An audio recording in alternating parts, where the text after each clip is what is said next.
نحمدہ ونصلی ونسلم علی رسولہ الکریم فاعوذ باللہ من الشیطان الرجیم بسم اللہ الرحمن الرحیم۔ مکان، دکان، پلاٹ اور گاڑی پر زکوٰۃ کی شرعی صورتحال کیا ہے وہ اس میں ہم جانیں گے۔ اصل میں ان چیزوں کی تین پوزیشنیں ہوتی ہیں، تین کیٹیگری ہوتی ہیں، مکان کی، دکان کی، پلاٹ کی یا گاڑی وغیرہ کی۔ اگر تو مکان ذاتی استعمال کا ہے تو اگرچہ وہ جتنی بھی مالیت کا ہو، جتنا بھی بڑا بنگلہ ہی کیوں نہ ہو، اس پر کوئی زکوٰۃ نہیں ہے۔ اور اگر مکان ذاتی استعمال میں نہیں ہے، اضافی ہے، زائد ہے، لیکن کرائے پہ دے رکھا ہے، تو پھر بھی اس پر زکوٰۃ نہیں ہے۔ جو حاصل ہونے والی آمدنی ہے اگر وہ نصاب کو پہنچ جاتی ہے دیگر اموال میں ملا کے تو زکوٰۃ ہوگی، البتہ اس مکان کی مالیت پر کوئی زکوٰۃ نہیں ہے۔ مکان کی تیسری صورتحال یہ ہوتی ہے کہ مکان بطور مال تجارت ہو، جیسے پراپرٹی ڈیلر والے، ان کو نہ تو وہ استعمال کا رکھنا چاہتے ہوتے ہیں، نہ کرائے پہ دینے کے لیے، بلکہ ایک مکان خریدا، نفع کے ساتھ آگے بیچ دیا۔ اگر اس طرح ڈائریکٹ اس مکان کو بیچنا خریدنا ہے تو پھر اس مکان کی کل مالیت پر زکوٰۃ واجب ہوگی۔ اس کل مالیت، جتنی مالیت مکان کی ہوگی اس پر زکوٰۃ واجب ہوگی، وہ مکان چھوٹا ہو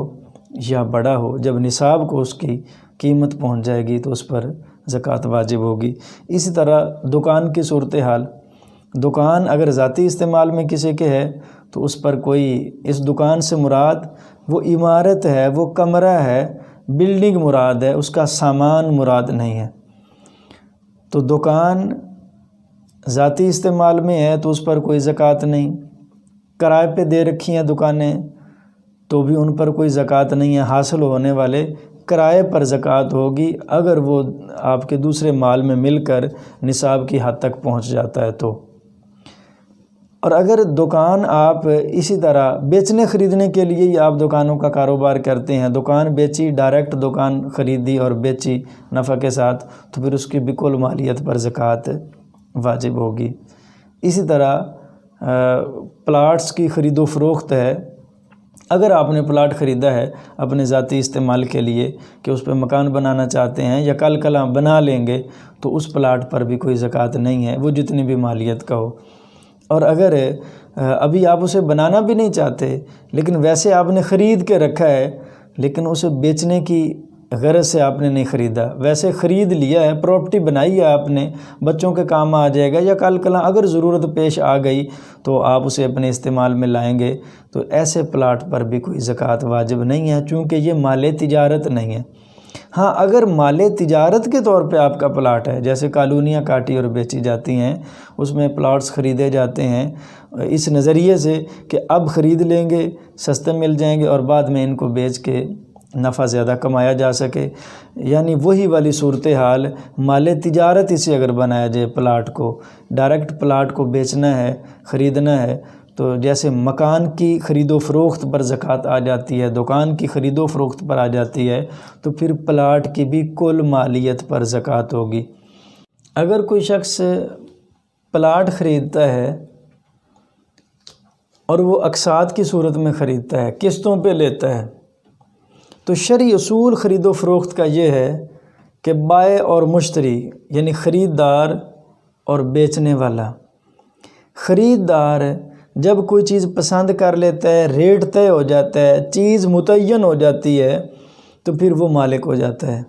اس کی قیمت خریدار پر واجب ہو جاتی ہے۔ تو جو پلاٹ اقساط میں، قسطوں میں خریدے جاتے ہیں یا کوئی بھی اور چیز، گاڑیاں قسطوں پہ خریدی جاتی ہیں، تو اس میں جب انہوں نے طے کر لیا کسی دکان، مکان کو، پلاٹ کو، گاڑی کو، ڈیل ہو گئی، کلیئر ڈیل ہو گئی، تو وہ خریدار اس مکان کا، دکان کا، پلاٹ کا وہ مالک ہو گیا، اگرچہ اس نے پورے پیسے ادا نہیں کیے ہیں۔ یہ ایسے ہی ہے کہ چیز اس کی ہو گئی، اب اس کی قیمت خریدار کے ذمہ واجب ہے، کبھی وہ اسی وقت ادا کی جاتی ہے جیسے نقد خرید و فروخت ہوتی ہے، کبھی بائی انسٹالمنٹ ہو جاتی ہے کہ قسطوں کے ساتھ وہ قیمت ادا کی جاتی ہے۔ تو اس میں یہ مسئلہ بطور خاص توجہ طلب ہے کہ اگر آپ نے ادھار کوئی چیز خریدی ہوئی ہے، جیسے قسطوں پہ پلاٹ ہے، قسطوں پہ گاڑی ہے، تو جو رقم آپ کے ذمے باقی ہے، جتنی رقم بھی پلاٹ کی، مکان کی، گاڑی کی آپ کے ذمے باقی ہے، اس کو آپ سمجھیں کہ وہ آپ پر قرض ہے۔ اس شے کے مالک آپ ہو گئے، پلاٹ کے، گاڑی کے، مکان کے، اور جو اس کی رقم رہتی ہے جو قسطوں میں آپ نے ادا کرنی ہے کئی مہینوں میں یا کئی سالوں میں جا کے، وہ آپ پر قرضہ ہے۔ تو زکوٰۃ دیتے ہوئے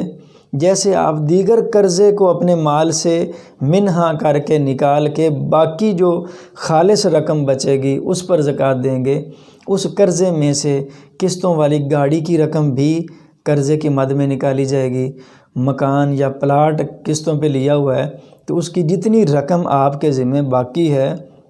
وہ بھی قرضے کے مد میں نکال کے جو باقی بچے گا اس پر زکوٰۃ واجب ہوگی۔ اسی طرح گاڑی کی صورتحال ہے، گاڑی کی بھی اسی طرح 3 پوزیشنیں بنتی ہیں۔ اگر تو ذاتی استعمال کی گاڑی ہے تو پھر اس پر کوئی زکوٰۃ نہیں ہے، چاہے وہ کتنی ہی مہنگی کیوں نہ ہو۔ اور اگر گاڑی آپ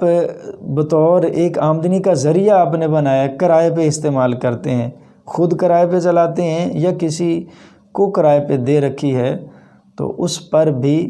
زکوٰۃ نہیں ہے۔ حاصل ہونے والی آمدنی کو دیکھا جائے گا کہ وہ نصاب کی مقدار آپ کے پاس موجود بھی ہے اور دیگر اموال بھی شامل کیے جاتے ہیں، اور وہ بچت بھی نصاب جتنی بنتی ہے پھر سال بھی گزرتا ہے اس پر تو زکوٰۃ ہوگی، ورنہ اس گاڑی پر زکوٰۃ نہیں ہے۔ اگرچہ کئی گاڑیاں کسی کے پاس ہوں، کرائے پہ اس نے دے رکھی ہوں، تو گاڑیوں کی اصل رقم پر زکوٰۃ نہیں ہوگی، حاصل ہونے والے کرائے اور آمدنی پہ زکوٰۃ بنے گی اگر وہ نصاب کو کرائے پہنچ جاتے ہیں تو۔ اسی طرح تیسری کیٹیگری گاڑی کی یہ ہے کہ آپ گاڑی بیچتے اور خریدتے ہیں، جیسے شو روم کا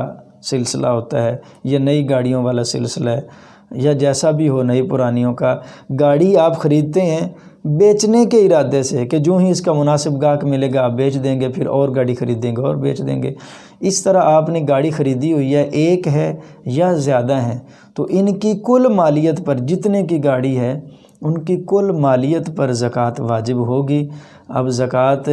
یہ نہیں ہے کہ اس گاڑی کے خریدنے اور بیچنے میں جو آپ کو نفع آیا صرف اس پر زکوٰۃ ہو، ایسا نہیں ہے،